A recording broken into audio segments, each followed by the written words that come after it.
নমস্কার, আপনারা দেখছেন বীরভূম টিভি বাংলা এবং আমি আপনাদের সাথে ষষ্ঠী দেবাংশী। এই মুহূর্তে পশ্চিমবঙ্গের সব থেকে বড় খবর, সুপ্রিম কোর্টের রায়ে 2016 সালের এসএসসির মাধ্যমে যারা চাকরি পেয়েছিলেন সেই সমস্ত শিক্ষক এবং শিক্ষাকর্মীদের এক ধাক্কায় চাকরি গেছে। এই নিয়ে অনেকে অনেক প্রশ্ন করছেন। যে প্রশ্ন সবার মধ্যে ঘুরপাক খাচ্ছে তা হলো, যারা সত্যি যোগ্য, যাদের একাডেমিক কেরিয়ার ঝকঝকে, যারা মেধার ভিত্তিতেই চাকরি পেয়েছিলেন, তারা কেন বঞ্চিত হলেন, তাদের কেন চাকরি গেল? বিচারপতিদের এই বিষয়টি কি ভেবে দেখা উচিত ছিল না? এ প্রশ্ন যারা করছেন তাদের উদ্দেশ্যে বলি, আপনারা যদি রায় খুঁটিয়ে দেখেন, শুনানির বিভিন্ন পর্যায়গুলিতে লক্ষ্য রাখেন, সে কলকাতা হাইকোর্টের ডিভিশন বেঞ্চেরই হোক বা সুপ্রিম কোর্টের হোক, সেক্ষেত্রে বারবার কিন্তু কোর্ট এসএসসি এবং রাজ্য সরকারকে বলেছিল যে অযোগ্য প্রার্থীদের একটি তালিকা তৈরি করে দিতে, যাতে থেকে চাল এবং কাঁকড় আলাদা করা যায়। কিন্তু কোনো প্রামাণ্য নথি না থাকায় সেই অযোগ্যদের তালিকা নিশ্চিতভাবে এসএসসি জমা দিতে পারেনি। প্রামাণ্য নথি বলতে কি কি? এই যে ওএমআর শিট পুড়িয়ে দেওয়া হয়েছে, ওএমআর শিটের যেটা মিরর ইমেজ সেগুলো নষ্ট করে ফেলা হয়েছে, যার ফলে নিশ্চিতভাবে অযোগ্য এবং যোগ্যদের তালিকা এসএসসি জমা দিতে পারেনি। তারা একটা তালিকা দিয়েছিল, তাদের যখন প্রশ্ন করা হয় এই অযোগ্যদের বাদ দিয়ে বাকি যারা আছে তারা কি প্রত্যেকেই যোগ্য, তারা কি নিশ্চিত করে কোনো প্রমাণ এসএসসি দিতে পারবে? এসএসসি কিন্তু সেক্ষেত্রে তাদের অপারগতার কথা জানিয়েছিল, অর্থাৎ তারা নিশ্চিতভাবে এরাই যোগ্য এ কথা কিন্তু সুপ্রিম কোর্ট বা হাইকোর্টে বলতে পারেনি। এখন অযোগ্যদের তালিকা তাহলে কিভাবে তারা দিল?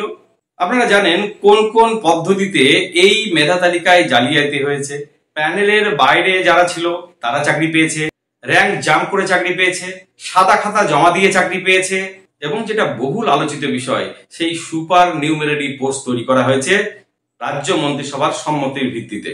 এক্ষেত্রে কলকাতা হাইকোর্ট কিন্তু বলেছিল যে যারা এই সুপার নিউমেরারি পোস্ট তৈরির ক্ষেত্রে যুক্ত ছিলেন তাদের সিবিআই কাস্টডিতে নিয়ে জেরা করতে পারবে। কলকাতা হাইকোর্টের এই রায়ের পরে কিন্তু রাজ্য সরকার এবং এসএসসি সুপ্রিম কোর্টে যায় এবং সুপ্রিম কোর্টে এতদিন শুনানির পরে রায় হয় পুরো প্যানেল খারিজ। কিন্তু বেশ কিছু শিক্ষক শিক্ষিকা শিক্ষাকর্মী যারা ছিলেন তারা কিন্তু যোগ্যতার নিরিখেই চাকরিটা পেয়েছিলেন। তাদের একাডেমিক কেরিয়ার ঝকঝকে, তারা মেধার ভিত্তিতে চাকরি পেয়েছিলেন। এবার আপনারা প্রশ্ন করতেই পারেন যে আপনি কি করে বলছেন যে তারা মেধার ভিত্তিতেই চাকরি পেয়েছিল?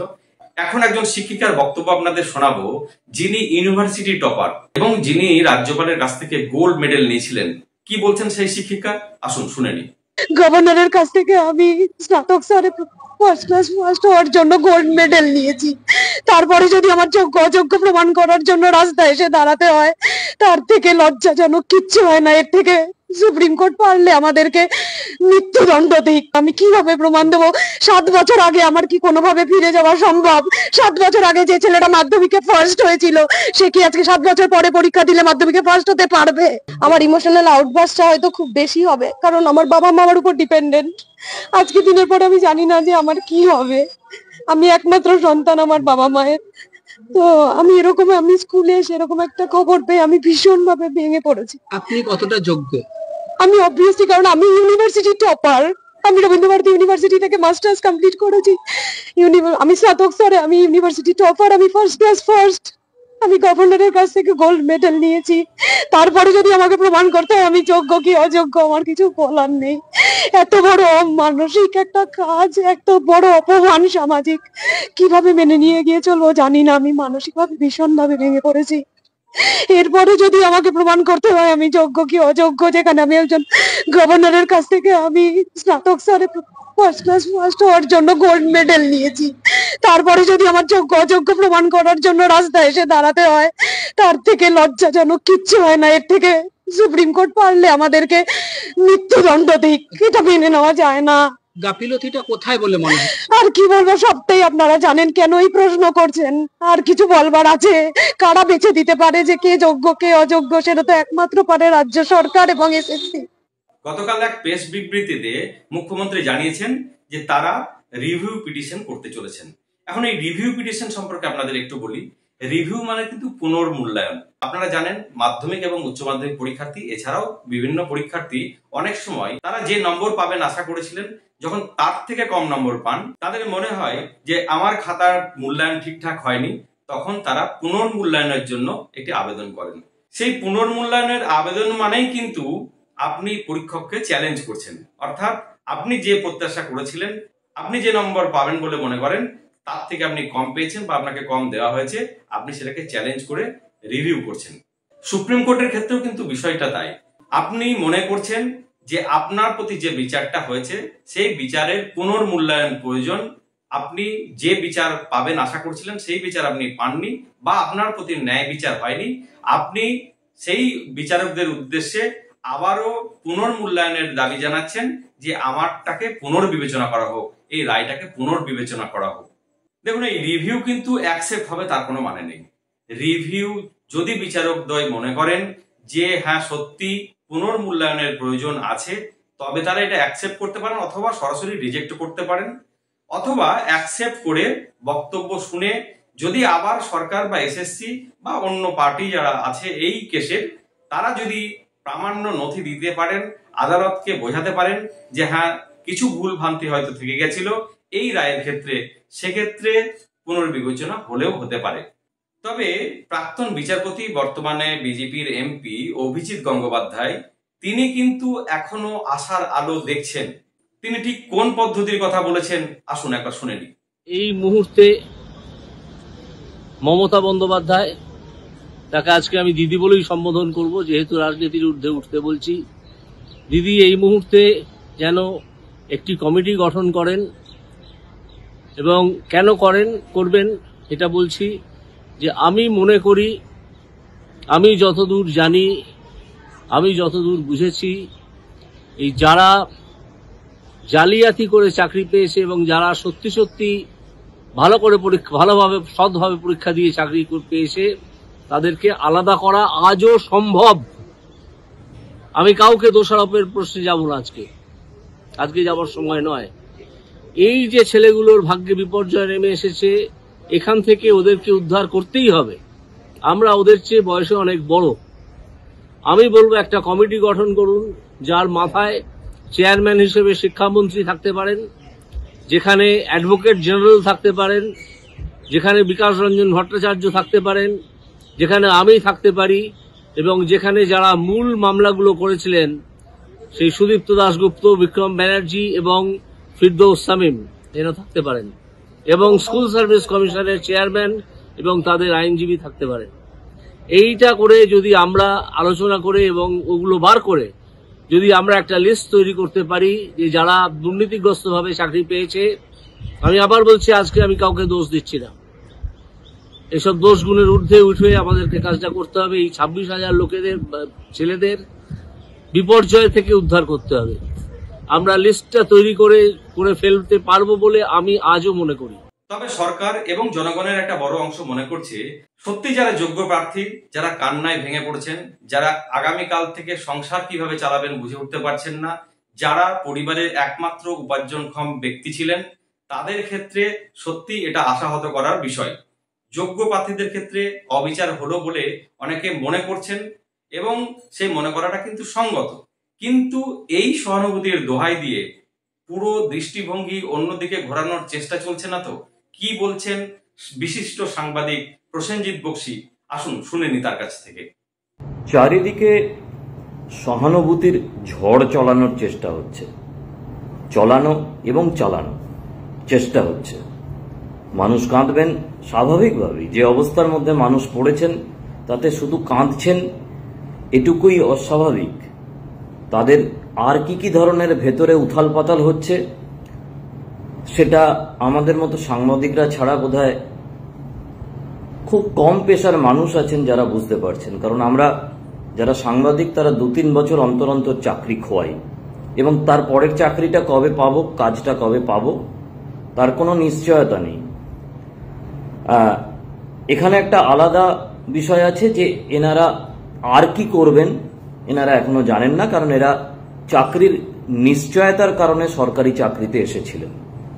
কিন্তু মজার কথাটা হচ্ছে যে যারা এদের কান্না বিক্রি করার চেষ্টায় রয়েছেন, যে তৃণমূল জীবীরা এই কান্না বিক্রি করে একটা সহানুভূতির পরিবেশ তৈরি করবার চেষ্টা করছেন, তারা আদালতকে কাঠগড়ায় দাঁড় করিয়েছেন, তারা নিশ্চিতভাবে রায়টা পড়েননি বা পড়লে রায়ের ইংরেজি বোঝেননি, বা এই মুহূর্তে তাদের কোনো জীবিকার কারণে বাধ্যবাধকতা আছে যে অপরাধটাকে কিভাবে ধামাচাপা দিয়ে কান্নাটাকে সামনে আনা যায়, অথবা অপরাধটাকে ধামাচাপা দিয়ে কিভাবে বিচার ব্যবস্থার ওপরে দায়টা ঠেলে দেওয়া যায়।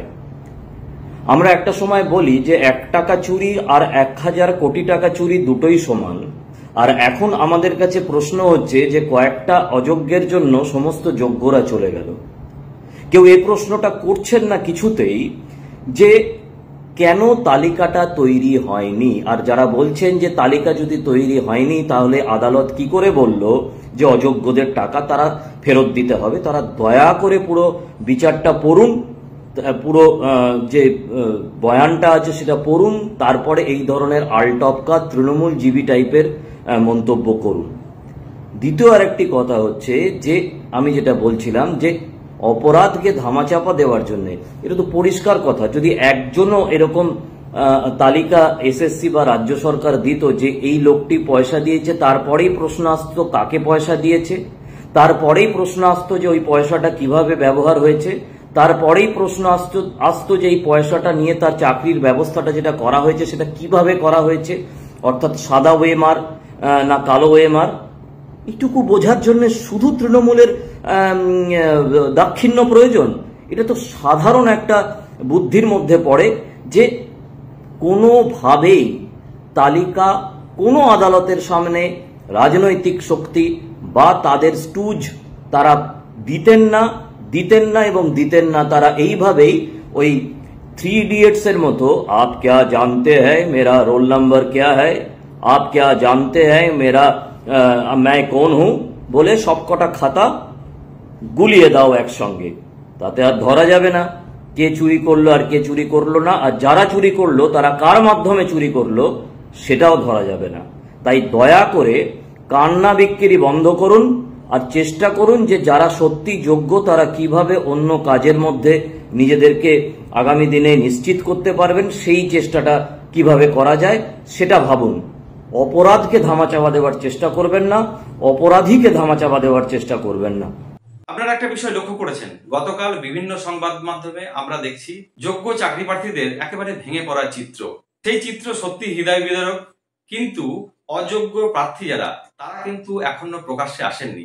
অর্থাৎ সরকার যেমন মনে করেছে যে সত্যি এখানে কিছু ত্রুটি হয়েছে, ত্রুটি বললে ভুল হবে, যারা অযোগ্য প্রার্থীর তালিকা দিচ্ছেন তারা সরাসরি স্বীকারই করে নিচ্ছেন যেখানে দুর্নীতি হয়েছে। একজন যোগ্য চাকরি প্রার্থী তিনি যখন কাজ হারান, বিশেষ করে শিক্ষকতার মতো একটি নিশ্চিত সরকারি এবং সম্মানজনক চাকরি যখন তিনি হারান, তার নিশ্চয়ই হৃদয়কে বড় নাড়া দেয়।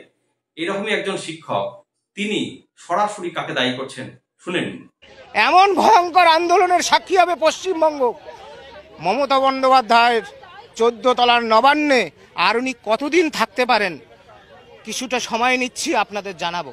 হৃদয় অনেক ভারাক্রান্ত। এর জন্য একমাত্র দায়ী হচ্ছে পশ্চিমবঙ্গ রাজ্য সরকার, তাদের মন্ত্রী মিনিস্টার সাঙ্গ পাঙ্গদের সংগঠিত দুর্নীতি। তারা দেদার চাকরি বিক্রি করেছে, তাদের দুর্নীতির কারণে আজকের এই করুণ অবস্থা আমাদের দেখতে হচ্ছে। আর কেউ দায়ী নয়, কেউ দায়ী নয়, কোনো হাইকোর্ট দায়ী নয়, কোনো সুপ্রিম কোর্ট দায়ী নয়। আজকের আমাদের এই জায়গায় নিয়ে গেছে পশ্চিমবঙ্গ সরকার, যেই সরকার 2011 সালে পরিবর্তনের সরকার এসেছিল, সেদিন আমরাও সামিল ছিলাম। এই পরিবর্তন হয়েছে। আমরা আশা করব আইনের যদি সেরকম কোনো প্রভিশন থাকে, এই যারা সত্যি যোগ্য প্রার্থী, যারা মেধার ভিত্তিতে চাকরি পেয়েছেন, যাদের একাডেমিক কেরিয়ার ঝকঝকে, সেই সমস্ত চাকরি প্রার্থীদের আইনের ধারা মেনে যদি রিভিউ পিটিশন করে কোনো সুফল আসে তো আসুক।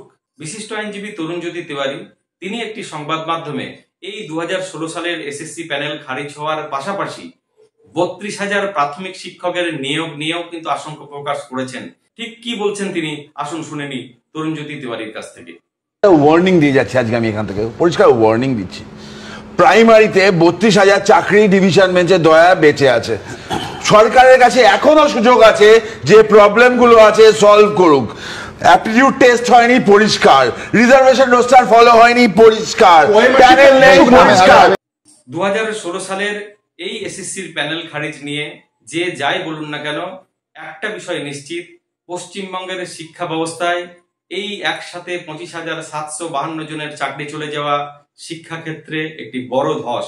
এবং তরুণজ্যোতি তেওয়ারি যেমনটি বললেন, প্রাথমিক শিক্ষকের ক্ষেত্রেও প্রায় 32,000 যেখানে চাকরিজীবী আছেন যারা প্রাথমিক স্কুলে শিক্ষকতা করছেন, তাদের ক্ষেত্রেও যদি এমন কিছু ঘটে থাকে, সরকারকে এখনই সেই সমস্ত তথ্য, প্রকৃত তথ্য আদালতের কাছে দিয়ে অযোগ্য এবং যোগ্যদের তালিকা আলাদা করাই উচিত, যাতে করে এই ঘটনা আর দ্বিতীয়বার না ঘটে।